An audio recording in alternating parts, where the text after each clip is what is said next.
the first time I've done this talk at a show. So I'm a part-time college professor, which means about nothing. But I was hired by the University of Hartford to teach what I do.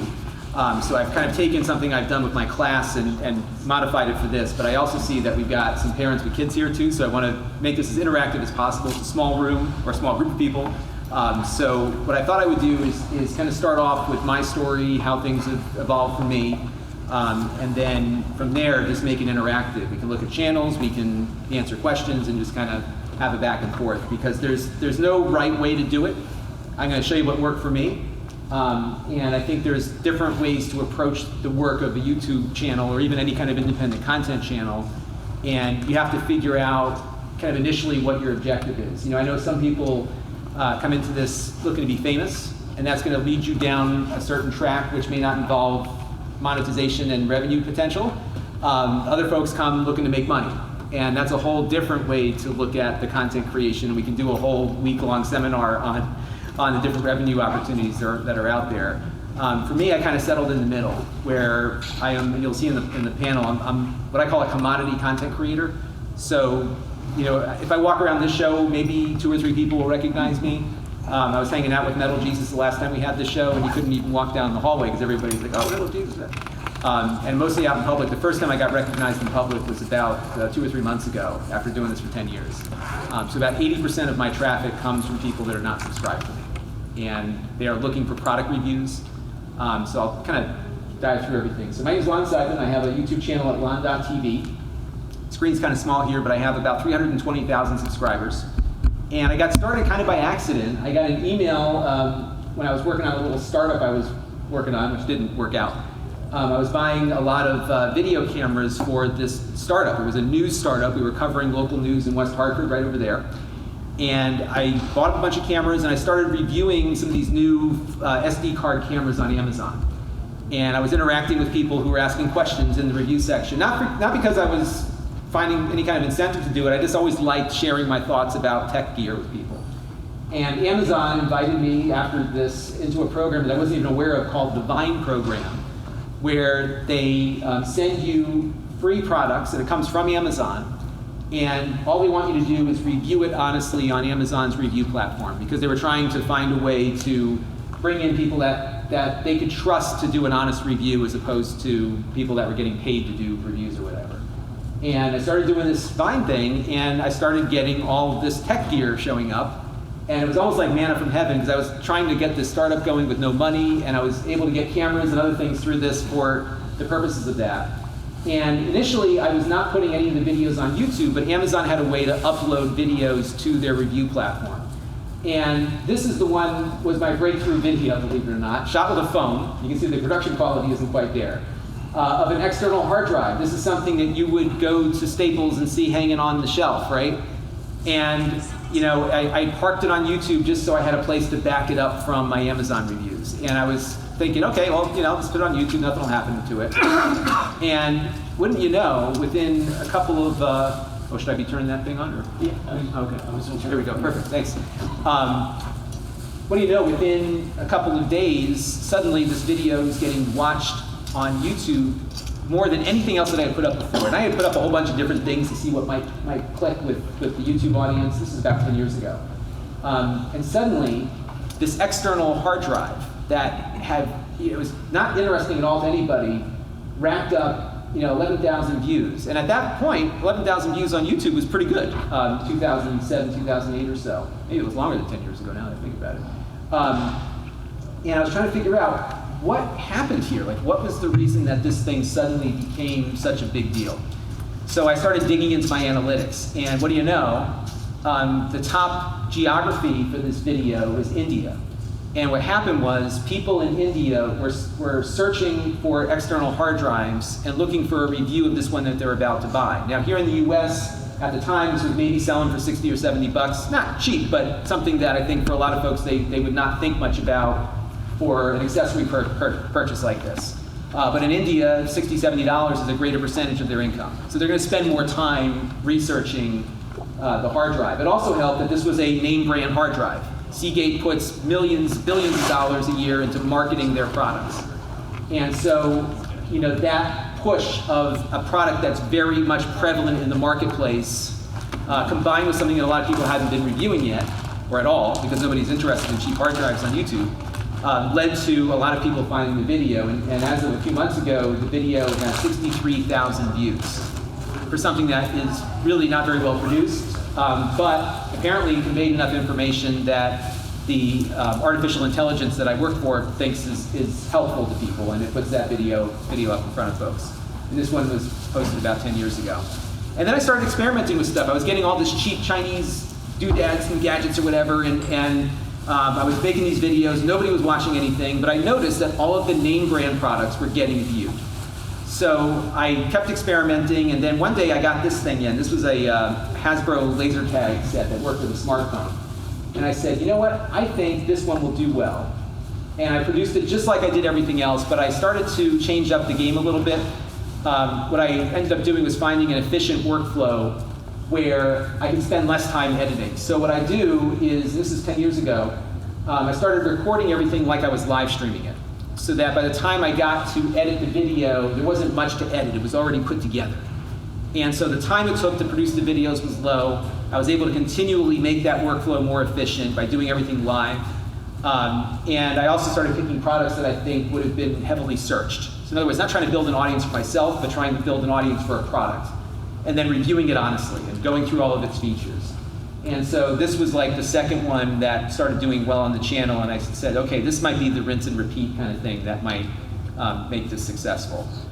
And I think this is just another me showing how it works. I got a green screen out, and I was doing all this crazy stuff, and as you can see, this one did 53,000 views. And 10 years later, I have a lot of gray hair because I have kids. I pretty much do the same workflow. I just have more stuff, I have better equipment, but I shoot everything live to disk, just to cut down on the time. So I generally, on my YouTube channel, put out anywhere from 3 to 5 videos a week. Fairly detailed, and I have time to do it because I was able to begin doing this full time because I was willing to review things that are not all that interesting. And you know, it's funny, I have a friend of mine who was a very talented jazz singer. She did some Broadway work, and she stopped doing it. She's now a college professor. That's how I got the gig over there. And I said, why would you stop doing it? You're so talented. She goes, Lon, everyone can sing. And it really stuck with me because I think in the YouTube world, you know, we're all capable of producing videos, especially younger kids. I was really shocked when I took on this college class that every one of my students knew how to make a video. You know, when I was in college, only a few of us nerds knew how to do that. So I really doubled down on the commoditization of what I do. So although I do cover retro gaming stuff because I like it, very rarely does the retro game stuff hit. When I do retro game stuff that does hit, view for view, the monetization and the amount of earnings you get from YouTube and other opportunities is far greater on a printer from HP that you don't even think about versus a retro game device, partly because there's a market for the advertising. HP is in steep competition with Epson and all these other folks, and so they're pushing their products out in the marketplace. They're showing up in every store, and the audience for a printer is far bigger than the retro game audience, which although is growing, is not as large as the general consumer population is.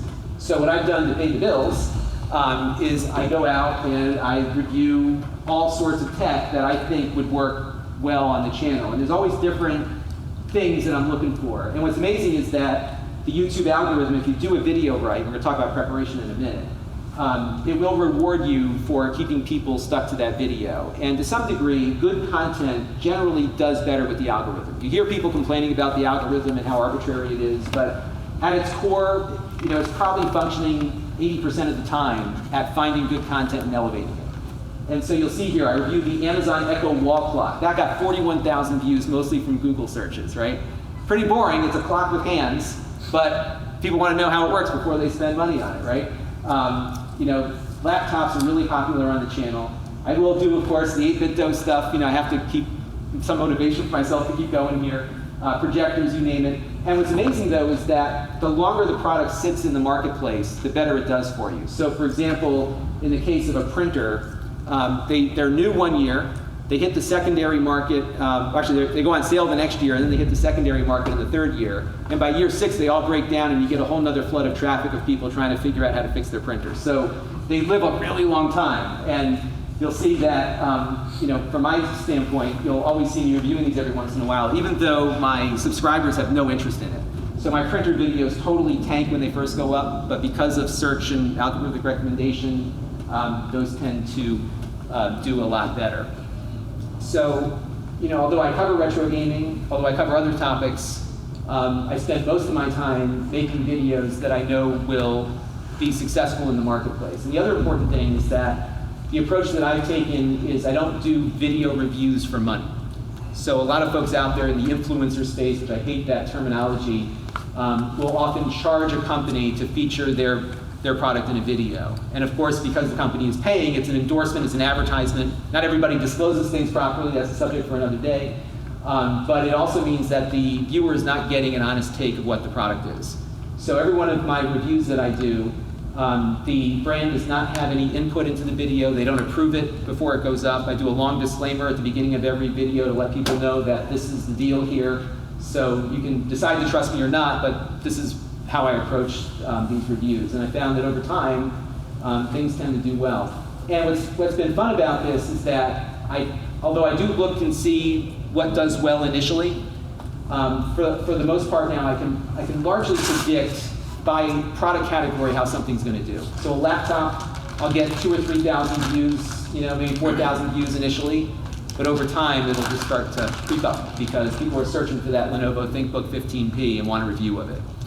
So I've been training or conditioning myself to not always look at the quick hit. Let's do the long game on it. As of a few months ago, I'm just over 102 million views so far. As I mentioned at the outset here, as of a few months ago, 82% of my audience is not subscribed to me. So it's very much a flip of a lot of other YouTubers that you might meet. Also of interest is that most of my viewers are outside the US. And so I do a lot of metric conversion on weights and measurements because I know 60% of my audience is probably on a different measurement system. A couple other tips, and we'll get into some Q&A and look at some things a little bit more hands-on. There are some really helpful tools on YouTube and Google to research topics, and I use this stuff quite a bit. This is hard to see, but I did a search this morning of Sega Genesis inside of the YouTube Studio Research tab. And this is a new feature that just got implemented on YouTube recently, but it's a really interesting way of trying to figure out what the marketplace is for a particular topic. Case in point, I searched Sega Genesis. Obviously, your first result here is going to be high because that's the actual Sega Genesis itself. Somebody's going to be looking for that. And when you think about making a video about the Sega Genesis, although there's a tremendous amount of search volume for that, the Sega Genesis is how many years old? It's really old because I'm old enough to have had one, new in the box at one point from Toys R Us and not from somebody downstairs. You're going to have a hard time just doing a video about the Sega Genesis these days because the Sega Genesis doesn't really change. There are things that make it different. That's a good topic, right? Maybe there's a flash cartridge, maybe there's a modification. Bob from Retro RGB, I put up his slide that's been looking at his channel recently. A modification of the Sega Genesis does really well on his channel. But if you're just flat out doing something that everyone else has been doing for the last 20 years, it's going to be hard to break through. But as we look down here a little bit, Sega Genesis Mini is popping up. Why? Because the Mini 2 is coming out, and there's some consumer interest around that. You'll probably have a hard time getting one early. The YouTubers are going to establish people are all going to get that ahead of time. But maybe there's a Mini that you have already. It might be a good time to make some more content on it because it's beginning to percolate again. And what's neat about this tool is that you can look geographically. You're also able to look at what people who watch your channel are searching for. So you can kind of get an idea for content as to what you might be able to pull out of there. Also of interest here recently, Altered Beast suddenly is interesting again, related to the Sega Genesis. So if you were looking at a pile of games and trying to figure out what game am I going to profile or review next, that might be something to look at. But just know, within this retro space, it's really hard to produce a video that's going to break through on a topic that's been covered ad nauseum. A lot of times the algorithm has found its key set of videos that it's going to recommend because most of the people that are searching for this kind of stuff are outside of the retro audience, and YouTube doesn't like to roll the dice on new content for well-established topics like that, especially when there's a large amount of content around it.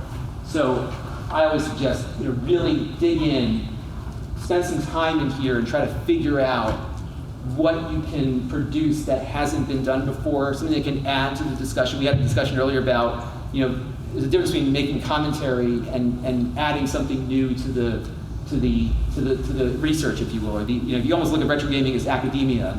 If I was a full-time professor, I'd be expected to contribute to knowledge.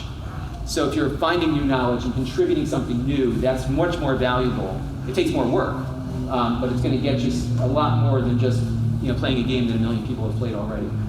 Another tool that I recommend in this space is the Google Trends. This is different than YouTube because this is what people on Google are searching for. And this is like, you can spend months in here just digging around. I did the same search on here for the past 7 days. And Sega Genesis, topping the list here, up 180%, Night Trap. Must be some discussion about Night Trap, right? And that's a fun one because that game is on modern consoles now. So you could potentially bring in some additional new audiences there. And some weird stuff here too, like Eternal Champions. Beat 'em ups are back in vogue, because of this Teenage Mutant Ninja Turtle thing. There's more beat 'em up games coming out. There's that sort of thing happening. I have one more thought on this, I'll get back to that in a second. Also of note, Herzog's Y as a related query. It's a breakout term. This is all in the last 7 days. So you can dig into the last 7 days, you can go to the last month. What you want to be looking for is assuming nobody knows who you are. And so you need to come up with a topic that is in demand. And when you see something on one of these two screens about a trending search topic, usually it means there's not enough content about that topic. And so you'll have a higher likelihood of getting recommended by the algorithm because that space is going to be competitive until there's a winner. But for the most part, you have an opportunity here. And for whatever reason, Herzog's Y, one of the original Genesis games, is kind of trending there. So it's a really, I can't stress enough how much time you should be spending in Google Trends and the YouTube Research tab. Because if you are starting from scratch, you need to do that. And for me, everything I do is from scratch. Because I'm not trying to, I also do things direct to my subscribers, but things that I do out to the rest of the world always do much better for me. And one other thought I had as I was looking through this, I remember one of my students in the class, I had all the kids basically make their own, I guess they're young adults or college kids, make their own YouTube channel, 5 videos that they had to produce over the course of the semester. Most of them did it. One of my students he's really talented. He decided to cover games like those 4 versus 1 genre, like very specific. And I started looking around. There wasn't a lot on that 4v1 genre, right? Like, you know what I mean? Like it's trying to find these little nuggets that nobody else is really covering, and kind of drilling into that. And once you start getting a foothold and you start building some audience, then you can start branching out a bit. And what I found, and if you went through my subscriber list, it doesn't tell you this unfortunately, but I would guarantee you that my subscriber base is incredibly fragmented. But somehow, whenever I cover a retro topic, for example, the subset of my subscribers who are retro fans will start seeing those videos. When I cover TV antennas that hang off the house, I'll get, I just know I'll get it now. So that's something to think about. Before we go to some Q&A, I wanted to show you some other channels and some things that I did. So hopefully my friend Bob doesn't mind me doing this. We were talking a few months ago about YouTube strategy, and I went and looked at his top videos. And this is a really helpful task that you can all do, because you can look at people that you watch and see what videos of theirs are successful. And views are not always the best way to measure something, but for us, without access to Bob's analytics, this is the best way to kind of get a feel for it. And what I look for when I'm analyzing another channel is not like each individual video, but the topic of things that are at the top. And this example from Bob's channel is a great example of something that I think you should all think about a bit. Bob's top videos, you all know who Bob Retro RGB is, right? So he's downstairs, and I don't think I told him I was talking about him today. But Bob's got some very technical content, some very specific things that are of value. By the way, he adds a lot to this community, right? He's always finding new stuff. He's the guy that contributes in. But his top videos are the things that the general public is more interested in. So check out the top ones here. Sega Dreamcast hacks and mods. That's something, I think some people have a Dreamcast in their closet, pulling it back out, I want to mod it, okay? The Game Boy Advance Consoleizer, that's a popular topic. I think Bob was one of the first people to try this, so that helped him there. But check out some of these other ones. The true HDMI solution for the Wii. Why is that popular? Because people were locked up during the pandemic. They got the Wii, they hadn't touched in 5 or 10 years. Let's take it out. Boy, it looks like crap on this TV. Or how do I hook it up to the TV? I need an HDMI solution. They start searching. What do they get? They get the expert. Bob's going to tell you. Another device here. Zero lag HDMI cables for your classic console. He brilliantly titled this. And by the way, the title is so important, especially if you're not known. I've seen people saying, the best retro game controller as the title. But what's the controller? The controller name's got to be in the title to inform the search engine that this is what it is. Because if you don't have any subscribers, nobody's going to care what you think is the best. What they're going to care about is, I want a review of this thing. Or they're searching for hooking up their old console to a HDMI television. He's got everything perfect here. Here's another one, original Xbox. Again, I've got one in my basement I just pulled out recently. I want to hook it up to my flat screen TV. Here's how you do it. Again, PC digital, real Dreamcast 1080p HDMI output. And the way Bob approaches things is that he's honest in his reviews. He doesn't do the payola. So he presents very well. He's got a very detailed explanation of how these things work, how it passes his muster, and he's built a lot of trust in the community. And I think the way he produces his videos kind of lends to that trust. And he does an exceptional job of that. But I think if you look here, the ones that have done the best for him are the videos that are breaking out of the typical retro audience and out to a larger world. In this case, people locked up in their houses that want to play their Xbox again. A couple other things to think about. The world is bigger than YouTube these days. Amazon, I've been actually been having a lot of success on Amazon because I am a specific product reviewer. Amazon has a program, they call it Amazon Influencers. You have to apply for it, but if you have a small following, they'll usually let you in. What they have put together is basically a enclosed version of Twitch, YouTube, Instagram, and of course their regular product reviews. And so what happens is you can upload your video to Amazon and it attaches it to the bottom of the product page. So in many cases, if you are browsing Amazon and I reviewed something that you're looking at here, like the stream locator, my video will appear right above the review section on the product page directly. And Amazon's revenue model is that they don't run ads on the videos, but if somebody watches the videos for 30 seconds and then purchases the item, you get a commission, the Amazon affiliate commission. But because it is on site and the people are already on Amazon when they see these videos, the revenue potential on Amazon is far greater than it would be linking out from your YouTube channel someplace else.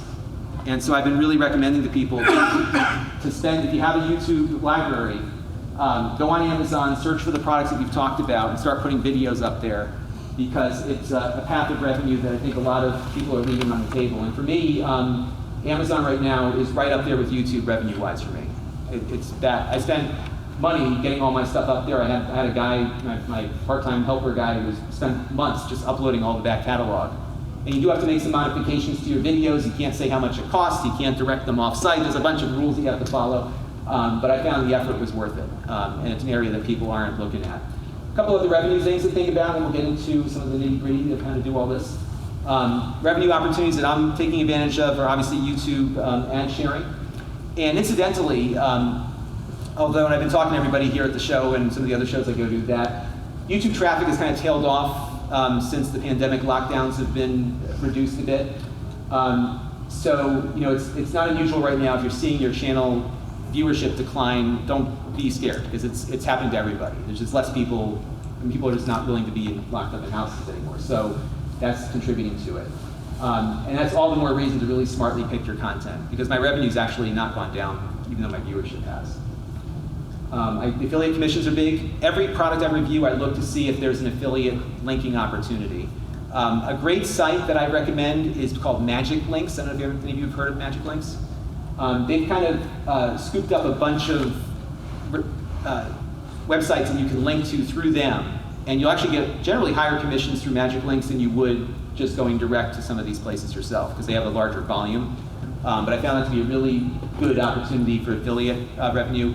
Amazon's program, I think, is still the best, but sign up for every affiliate program you can, and every opportunity you have to link to something where someone might buy a product, you should make sure you don't leave that money on the table. And by the way, another thing on revenues, people often get a little concerned about YouTubers earning money.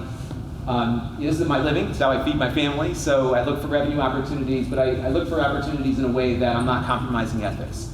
And one of the things I love about the affiliate model is that if someone buys a product, you get a commission. If they return a product, the commission is clawed back. So you don't have to pay it out if somebody does it a few months later, but generally your balance at the end of the month will reduce by the people that return things. So there's a disincentive to mislead people, a financial one. And so that's one of the reasons why I like the Amazon on-site revenue model, because if you're selling a snake oil and people find out about it, those products are going back and it's going to impact your revenue. Another area, of course, is Patreon, viewer contributions, YouTube membership program. I do it all. I want to make it easy for people that want to contribute to the channel. There's another platform that I use called DonorBox, which has been really helpful. They don't take as much, the only fee you really pay is the strike fees, and a very minimal management fee once you hit a certain amount. It's a lot less than all the other ones. So that's one I've been playing around with. And I also do some consulting. So if I get a call, sometimes companies call me up, they want help with their YouTube process, or they maybe want me to do paid tutorials. One of the things that I've done a lot of on the consulting side is not paid reviews, but for products that I really can get behind, I found there's some opportunity to do tutorial videos where you ask for their top issues their customer service department is dealing with, and you make videos about each of those things. Because generally people search for the problem they have before they call tech support, because they're going to be on hold forever. So there's a couple of products that I work with. Plex, which is a media serving application. I do a lot of videos for them. I do one a month. And their product has so many features. I've been covering one feature a month for the last 5 years, and I'm still never out of content to do. That's how deep that product is. And it becomes something that the search engine really likes. So there's a lot of those things out there. And I could even think the Retro Tink 5X is a great example. I just got one, I'm still trying to figure out what all the things do on it. So there's a lot of opportunity to really dig into the stuff you have and answer common questions. You could even go and look at some of the forums and the questions that you see popping up about products on forums all the time. Make a video about it, put it on YouTube and see what happens. A lot of times what will happen is people will link to you because you're the one that answers the question after they get it for the 12th time. And one of the benefits, I think, of once you establish, kind of a way to make this a sustainable business is that you can then do the fun stuff. So for me, the fun stuff is the retro games. Another fun thing that I've been able to work into my content, it doesn't pay well. In fact, it costs me money. But I've been over the last 10 years going and covering space launches. In fact, I'm leaving from here to go to the airport to go to the SLS launch for the Artemis 1 on Monday morning. And so, the videos do okay. They don't earn much revenue because there's not a market for people to buy space stuff yet. But this is the kind of thing that, I do the work so that I can do the types of videos that I really want to do. Retro game videos, space stuff. And I'm going to be spending 3 days down at the Space Center, hopefully not more than that, with the Artemis launch that's coming up. So one other thing I wanted to show everybody too, because I know we have some young wings in the room, about planning. And I've been having this discussion with my kids. So my kids want to make YouTube videos. And I say to them, before we turn the camera on, we're going to go through the process that Daddy goes through when he makes a video. And a lot of what I do before I shoot the video is prep and organizing and getting everything figured out that I want to cover. And this has been informed by the viewership. Because when I first started reviewing computers, for example, I'd get a lot of these, what about in the comments. You missed this, you didn't cover that. And so, you start hearing that as you're producing the videos, and you begin to figure out what exactly the general audience wants to see when you produce something. And so what I do is, for every product I review, I don't script anything, but I do create an outline of all the things that I need to cover in this video, and all the things that I need to shoot. And I actually print this out on paper, believe it or not, and I have a pen, old-fashioned, and I cross off the stuff as I go through, because every one of these details is going to be important to somebody.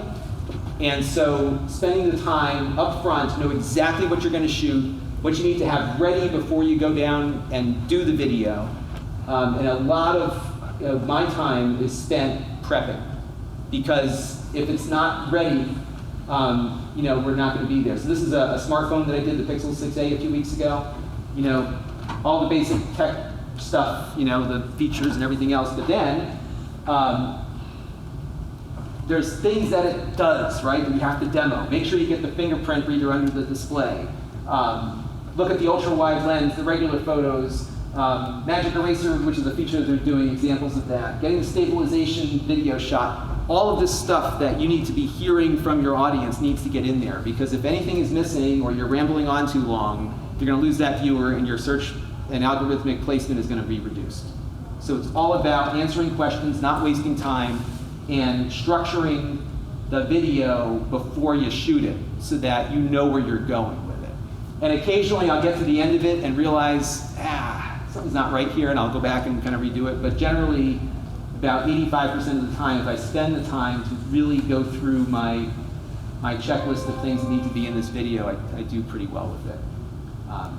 So that's kind of the workflow. And like I said, everyone's flow is going to be different, everyone's plans are going to be different, but I think that's kind of the process that I work through. And I've got a pile of stuff. There's always something to be reviewing. I did hire a part-time person for the laptop reviews and some of the editing. Because laptops take a long time to set up. So it's 6, 7, 8 hours of work just to do a basic laptop review. So there's a lot to it. And he likes the fact that he gets paid to play video games on it, and I don't. So that's kind of it. I really want to open up to questions though, because we have about half hour. So I know there's a lot of aspiring YouTubers in the room or people that are struggling, so I'm happy to take questions if anybody's got. Yeah. Taking this example right here, when you drew up that outline, were you able to get an estimate of how long it would run?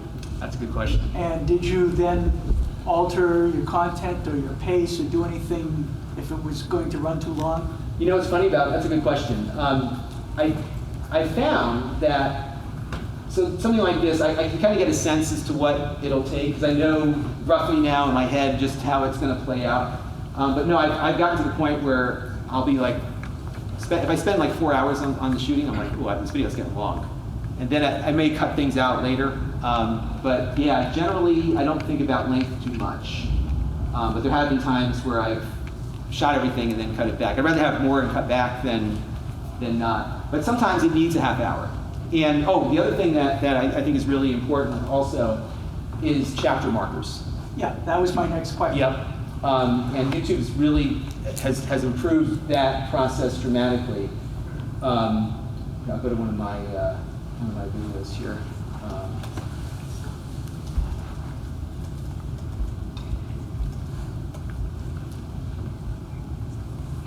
So on my videos here, you'll see I have all of these chapter markers. And what's interesting is not only does YouTube now provide search results that they'll bring people right, so if somebody wanted to see a camera photo example of the Pixel 6a, when they search, they may actually get right to the spot in the video. Google search does this also. So this really informs the search engine, and I think that's, by the way, on length, that's helped quite a bit, because in the past I used to make a bunch of short videos, but I think now with the chapter markers, they're really pushing this. Another thing, YouTube is getting into podcasting finally, which is so weird because so many podcasts have been on YouTube forever. And what podcasters have been doing is they upload their long podcasts that nobody listens to, and they break them up into little chunks and have these separate channels. Like Joe Rogan did that. I know Lex Fridman does that as well. And those are great for search, but I think YouTube's really pushing people into this chapter marker thing because they've put a lot of effort into that. And I've asked my viewers, like, do you all use chapter markers? And they're like, oh yeah. Do you find that the chapters negatively affect viewership in a certain way? I don't think so. I think if the viewer can get what they want, and as you'll see, I don't think this video has it, but you will see as you scrub through these days, there are little spikes. Yeah, like popular sections. Yeah, popular sections. Yeah. And I think they're using that data to figure out on a particular search what portion of the video to recommend. So my take is you can never go wrong providing too much information. And I think the big challenge of YouTube, and we talked about this outside earlier, the multi-topic videos are really, really hard to get searched on. And I think this is a way of trying to fix that problem, for sure. Yeah. How do you handle like prioritizing different videos?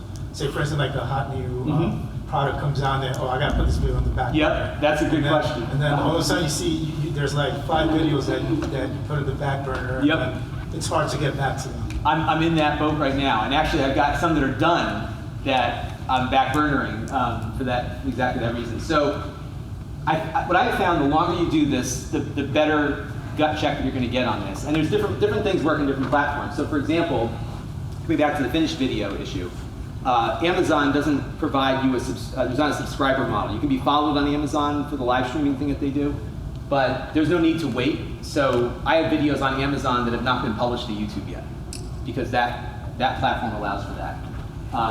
Your audience is going to be different. So for example, I had a video I did on for some reason, over-the-air television reception is a big deal on my channel. It's like a huge thing. Whenever I have something on that area or something new comes out in that space, I know if I do a video on that, it's going to be huge. So I will prioritize that just because my gut now tells me that that's going to do well in the future. So do you have a channel now? Yeah. What do you do? I do mostly retro content, mostly related to Mr. FPGA. Okay, yeah. You actually retweeted one. Oh, yeah. Lou. Yeah. Yeah, I watch your stuff all the time. So I think from that standpoint, something new in the Mr. world is going to be a lot more, initially better than a tutorial might be, right?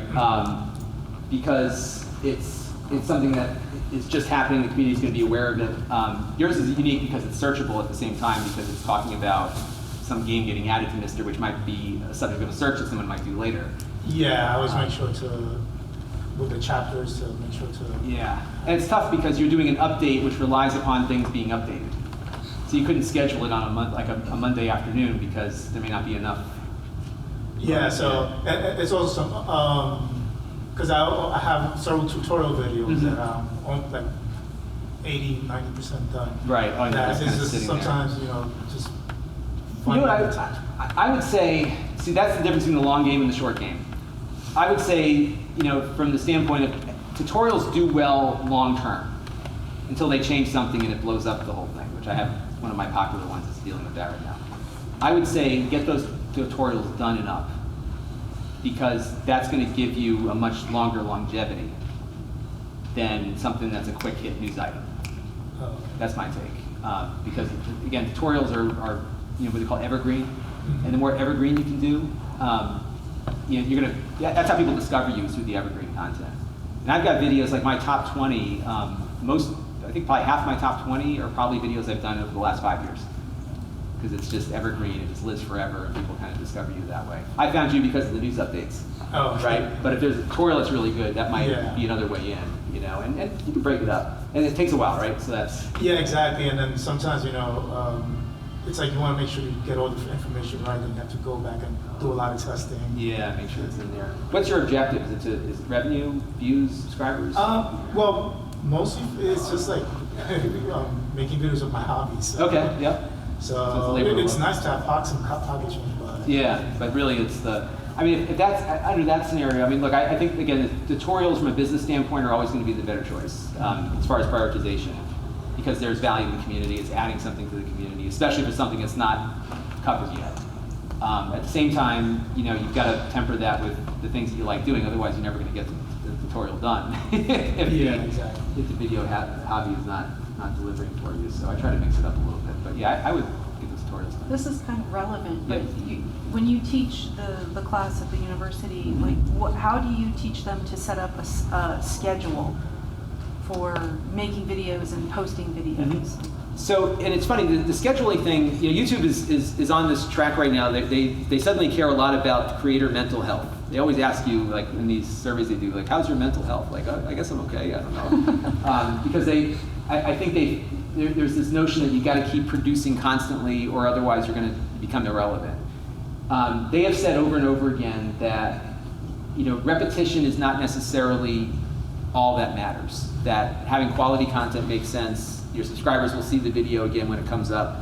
I think the gaming historian who's here is a great example of that, because he's actually posting less now than he used to, But once you post something, the views flock back in because there's a cachet to it. As far as frequency is concerned, I was doing a regular Monday show because I felt like I had to have something regular for the subscribers, and it wasn't doing well. And I was picking topics to talk about and trying to, but I was losing an entire day, a week, and not doing the things that were actually going to be successful monetarily for the channel, just because I felt like I had to do this. So what I did is I kind of put the concept of that show on the shelf. I replaced the subscriber component with something a lot easier to produce that I could do in an hour in the morning, and it did a lot better. So I think it's more smart than doing it smartly versus the repetition. Does that make sense? And for them, it was let's produce 5 and see where it goes, and let's put it up and see what happens. None of them want to put it up, but I think that's the track to take. And you'll see it too. If you've got a good evergreen video, it'll get discovered eventually. And I've had some that sit on the shelf for a couple years before suddenly they become popular. It's really something. But don't do it for the sake of doing something. Yeah. Because you've been doing this so long, are you still in the Amazon program that sends you product? No, they actually kicked me out of it for some reason. Well, I got caught behind on a few reviews, I think, so that kind of derailed that a little bit. No, I'm not. Although what's happened is, one of the things that I did early on, in addition, so it wasn't, some of the stuff came from Amazon, but at the time it was like they were doing 2 a month. So I wasn't getting as much content as I was able to produce. By the way, it's also capacity. What are you able to do, without burning yourself out? Because again, you can spin your wheels just making stuff that doesn't go anywhere. I'd rather you spend time making something quality that gets out there. What I decided to do early on, and this actually worked out pretty well for me, is I said, well, I know the cheap Chinese generic products don't get a lot of views because nobody's looking for some obscure branding. I do know that this brand of whatever is really popular and very well searchable in stores. So what I started doing was buying stuff, reviewing it, and then reselling it. I didn't return it because that's dishonest. Like some people say, oh, I just return the stuff. Like, no, you don't do that. I was trying to figure out that side.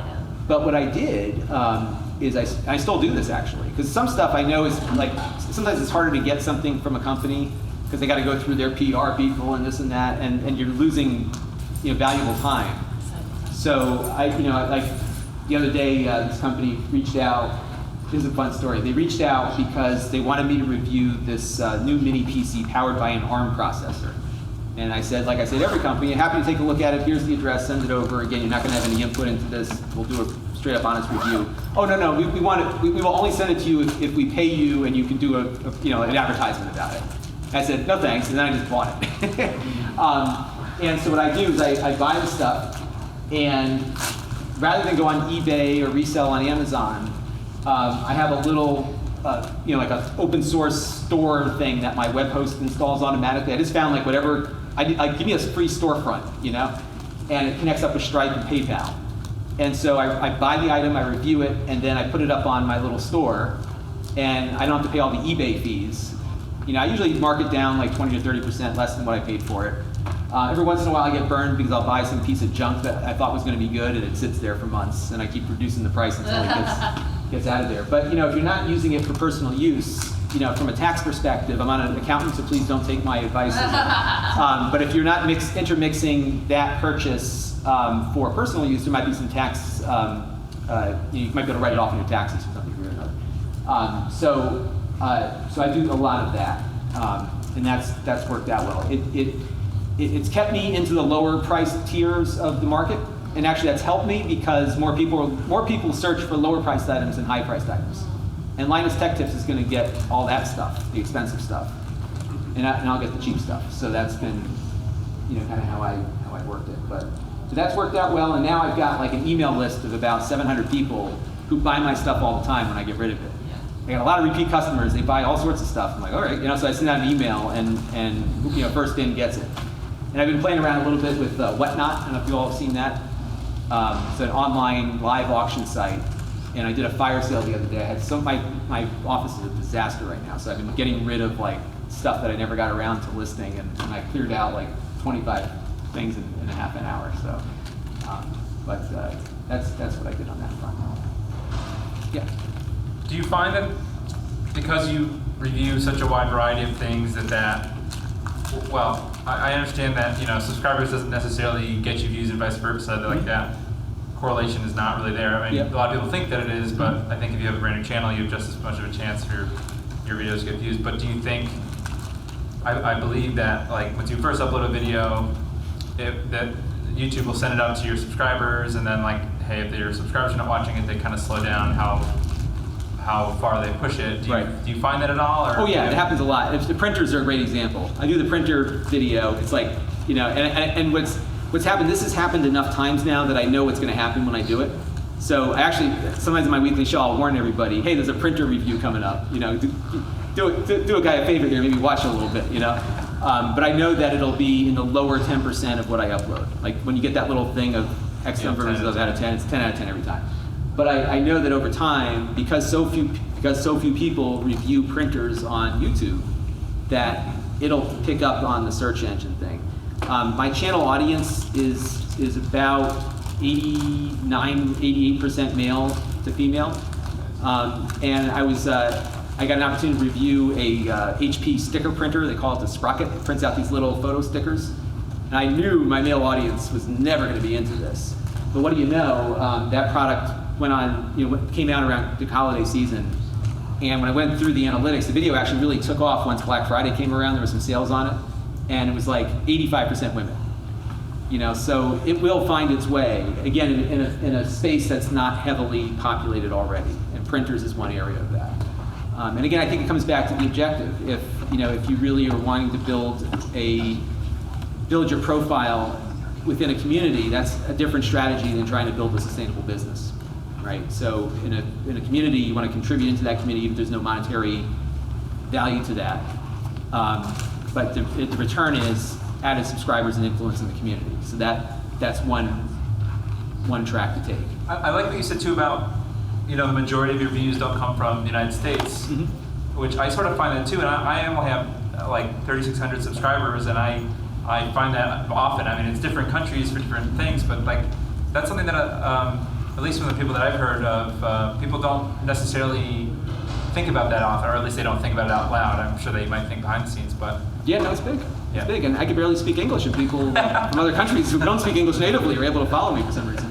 And I know some YouTubers have been doing this, and I have not done this myself, but I think there's probably some value in it, which is getting proper transcripts attached to your videos.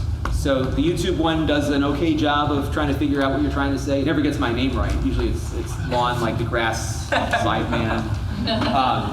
But if you have a properly formatted transcript, that will get translated better into other languages. But like in Mr. Beast too, he actually completely dubs his videos. I know that's outside of most people's he's got reach, the money. but that's cool. He's Russian and Spanish. Yeah, it has value. It has real value to that. I mean, the reason why Hollywood, it's a major export is because they translate everything into different languages. So if you figure out a way to do that, I think that's really helpful. We got about 3 minutes, I think, right? Yes. What about playlists or any other method of trying to tie one video to another? Yeah, actually, I do a lot of playlists. So, for example, we'll go to mine. So I've just been getting into amateur radio. And here's another area that's not a big draw of traffic, although this one did really well. This is a listening thing. I have a short URL thing. So I have a short URL that lives at lon.tv. So this is lon.tv/SDR. It brings you right back to YouTube. And playlists are becoming more important with YouTube. And I basically collect everything in different categories. So that's the amateur radio one. I think I have one called retro. That's all the retro stuff. And what's helpful about these is that I can put this in the video description at the top so people can say, oh, what else does he have for retro, right? And then they can start scrolling through. And you'll see, I don't get a lot of views. This guy's 8,400 views from the playlist. But it's another search thing that works, because playlists do show up in search results, just kind of towards the bottom. But it's another signal. So I look at any opportunity to signal, do it. I don't know if everyone has access to this yet, but there is a new feature called product tagging in YouTube, where you can actually tag the product before you upload it. And that's another one, because that's another signal, like this is the exact product you're talking about. The library is not huge. They don't have everything in there. You're not going to find like, the Atari 2600 in there. But that's been something I've been doing, and I've seen a little bit of a bump from that too. So every signal you can think of. We got time for like 1 or 2 more? Yeah. I'm curious about your syllabus. What's on your reading list, or what does your class look like?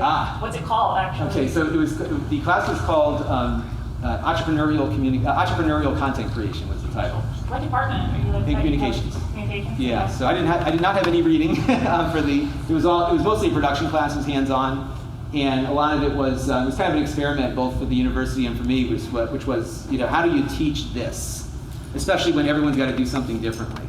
And what was really fun about it was what came out from the students that really put the effort in. One guy covered his sports jersey collection, which is such a great topic for YouTube.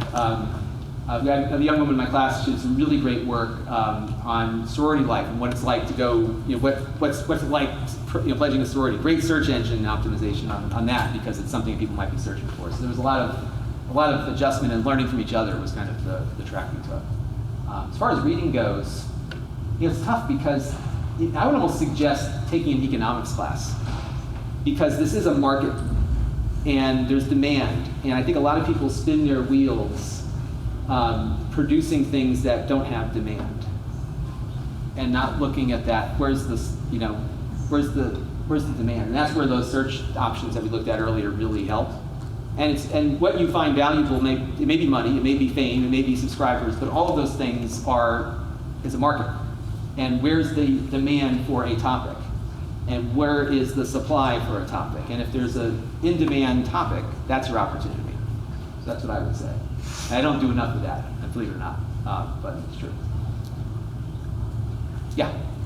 I know you're not an accountant, but if your kids have a YouTube I'm a good channel, bookkeeper. they somehow make money on Yep. their tax liabilities, or Oh yeah, you're taxed on. So if they're under 18, you probably have to put it under your taxes. And don't. And that's the other thing. You're going to get checks from YouTube. If you don't specifically ask them to withhold, then you're going to get hit with that. Additionally, this was true of the Amazon program and everything else. You also need to keep track of what you get for free from companies because that's income also. So making sure that at the end of the year, you're accounting for the value of everything that's come in. I donate a lot to the school locally just to get rid of it. But yeah, you've got to really be careful with the taxes because some people you could hit tomorrow. Suddenly the money's rolling in and you're spending it, and all of a sudden the tax man's like, where's my 20%?